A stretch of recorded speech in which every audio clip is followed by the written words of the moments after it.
New look beauty parlour लक्कड़ बाजार सोलन में diploma कर खोलें अपना पार्लर। हम करेंगे आपका मार्गदर्शन। स्वावलंबी बनने का सुनहरी मौका। जल्दी करें, सीट्स लिमिटेड हैं। सोलन के क्षेत्रीय अस्पताल की अगर बात करें तो यहाँ सोलन के साथ साथ सिरमौर और शिमला के साथ लगते इलाकों के लोग भी अपना उपचार करवाने के लिए पहुँचते हैं। परंतु क्षेत्रीय अस्पताल में अगर सुविधाओं की बात करें तो कहीं ना कहीं अस्पताल में सुविधाओं की कमी भी है। स्वास्थ्य मंत्री सोलन के ही रहने वाले हैं, उसके बावजूद भी कई वर्षों से सोलन का क्षेत्रीय अस्पताल एक ही फीस काउंटर के सहारे चल रहा है। सफाई व्यवस्था की भी अगर बात करें तो वह भी अब अस्पताल में जन्मराती नजर आ रही है। अस्पताल में बने शौचालय के नलके भी टूटे पड़े हैं। तो वहीं अगर बात करें तो प्रत्येक वार्ड की स्थिति खराब है। गायनी वार्ड की दीवारों में तो सीलन साफ नजर आ रही है। भाजपा जिला प्रवक्ता शैलेंद्र गुप्ता का कहना है कि स्वास्थ्य मंत्री सोलन के ही रहने वाले हैं, परंतु उनके गृह क्षेत्र में ही सुविधाओं का इतना अभाव है।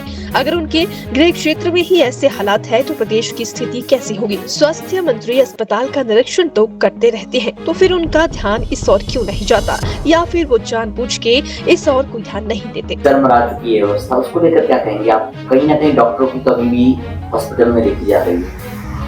देखो, जहाँ तक डॉक्टरों की कमी है तो उसके मामले में मैं ये बताना चाहता हूँ, जो हमारा डिस्ट्रिक्ट हॉस्पिटल सोलन है उसमें शायद सैंक्शनड पोस्ट 29 है। जो सैंक्शन पोस्ट है ये नोटिफिकेशन आज से 20 साल पहले हुई थी, शायद इससे भी ज़्यादा 20-22 साल पहले इसकी नोटिफिकेशन हुई थी। और 20 साल के बाद शहर की आबादी इतनी बढ़ गई, सोलन को जो कैटर करता है वो सोलन हॉस्पिटल, वो सिरमौर के भी कुछ क्षेत्र और शिमला के भी कुछ क्षेत्र, उनके जो पेशेंट है वो इस सोलन डिस्ट्रिक्ट हॉस्पिटल में आते हैं। और सैंक्शन पोस्ट जो 20 साल पहले 29 थी, जिसकी संख्या बढ़नी चाहिए थी, जिसके कारण डॉक्टरों की कमी के कारण, और सोलन की जो ओपीडी है वो एवरेज 1200 के आसपास की है। डॉक्टर सोलन में बहुत कैपेबल और बहुत अच्छा काम कर रहे हैं, जिसके कारण यहाँ पेशेंट की जो संख्या वो दिन प्रतिदिन बढ़ती जा रही है।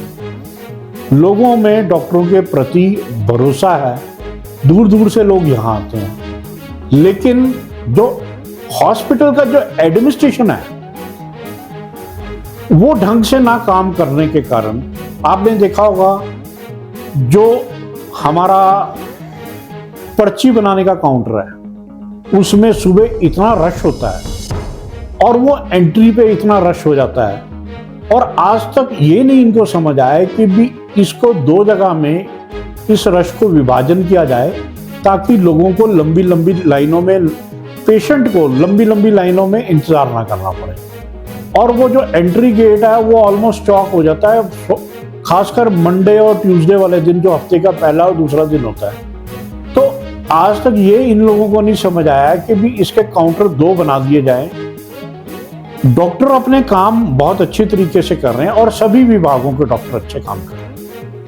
एक चाइल्ड जो हमारा डिपार्टमेंट है उसमें शायद 1 डॉक्टर है, उसको बढ़ाने की जरूरत है, क्योंकि हमारे यहाँ जो बच्चों की मरीजों की संख्या भी बहुत अधिक है।